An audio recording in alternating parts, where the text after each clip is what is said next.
চাঁপাইনবাবগঞ্জের গোমস্তাপুর উপজেলার সরকারি প্রাথমিক বিদ্যালয়গুলোতে স্কুল ফুড ফিডিং কার্যক্রম কয়েকদিন ধরে বন্ধ থাকায় শিক্ষার্থীদের উপস্থিতি উল্লেখযোগ্য হারে কমে গেছে।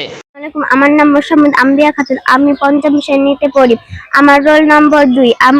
আমাদের বিদ্যালয়ে যে খাবারগুলো দেওয়া হয়, যেমন কলা, পাউরুটি, বিস্কিট, দুধ, ডিম, এগুলো দেওয়ার জন্য আমাদের খুব উপকারী হয়।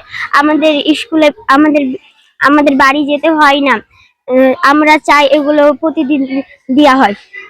এই যে ফিডিং কার্যক্রমটা চালু হয়েছে, এটা যেন চলমান থাকে এবং সেক্ষেত্রে অভিভাবক, শিক্ষক এবং সর্বস্তরের মানুষ চাই যে এটা চলমান থাকুক। এক্ষেত্রে ছাত্রছাত্রীর উপস্থিতির হার বাড়বে এবং তাদের পুষ্টির যে ঘাটতিটা আছে সেটা পূরণ করা সম্ভব হবে এবং এই জন্য সরকারকে এই উদ্যোগটা নেওয়ার জন্য বিশেষভাবে অনুরোধ জানাই।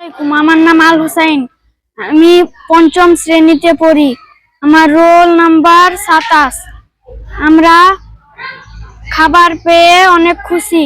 কলা, পাউরুটি, ডিম, দুধ এগুলো পেয়ে শরীরের ঘাটতি পূরণ হয়।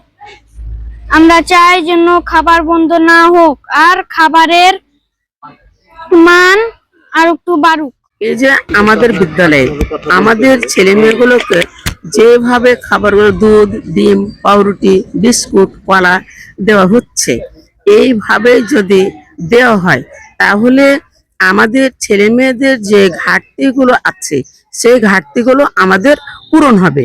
সব বাবা মাই আমাদের এই ছেলে মেয়েগুলোকে এই ঘাটতি পূরণ করতে পারতেছে না এবং এই আগে যে ছেলেমেয়েগুলো আমাদের স্কুলগামী টোটালি ছিল না, অর্ধেক, ধরেন 50%, কিন্তু এখন 99% আমাদের উপস্থিত হচ্ছে।